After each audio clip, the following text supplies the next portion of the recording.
чем заняться с детьми на каникулах. Предлагаю сделать новогодний фонарик, который будет интересен вам как взрослым, поскольку он связан с символом 2020 года мышь или крыса, и также будет интересен и вашим детям.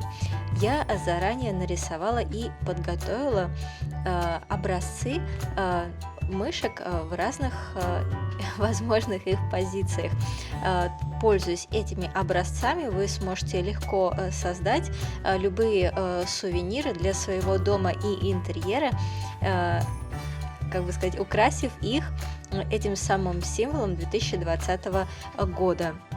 И как альтернатива вы можете не только разнообразить свой интерьер, но и очень интересно провести время с вашими детьми на новогодних каникулах.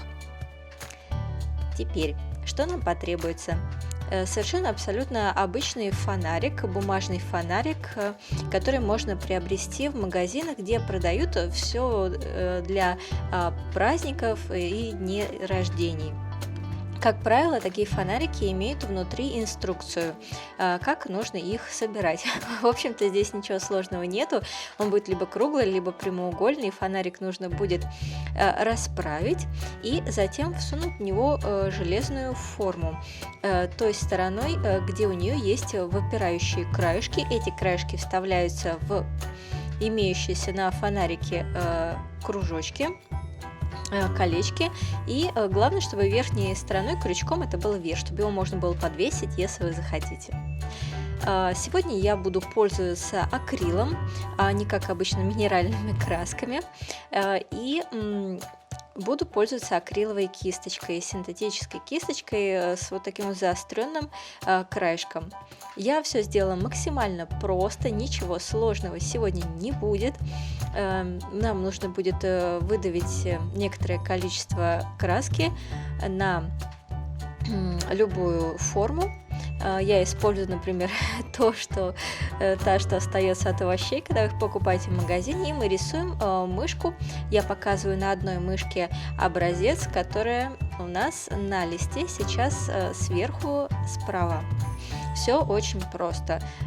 Вы делаете линии, просто рисуете линии контуром мышек в разных позициях.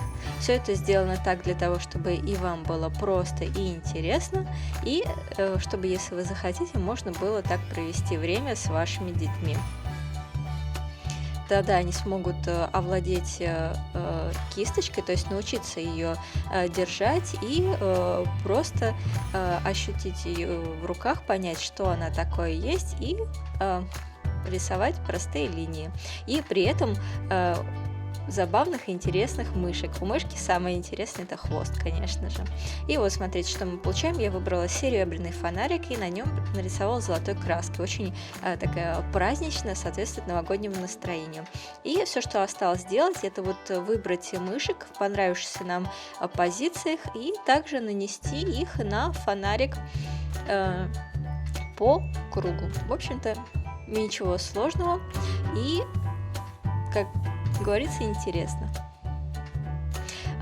Я оставлю фотографию вот этих мышек, образцов мышек в коммунити на странице моего канала. И нам понадобится еще электрическая лампочка на батарейках. Вот, зажигаем и все, и получаем наш фонарик. С оставшейся краской можно поступить таким образом. Я пошла в сад напротив дома, набрала там опавшие с сосен шишки и краешки этих шишек просто покрасила золотым цветом.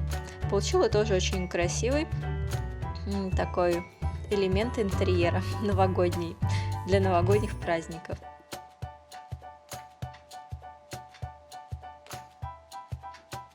И давайте посмотрим, что у нас получилось с фонариком. Этот фонарик может красиво украсить вашу комнату и быть как настольной лампой в любой из ваших комнат или в комнате вашего малыша. Дети боятся темноты, но с таким фонариком им уже будет ничего не страшно.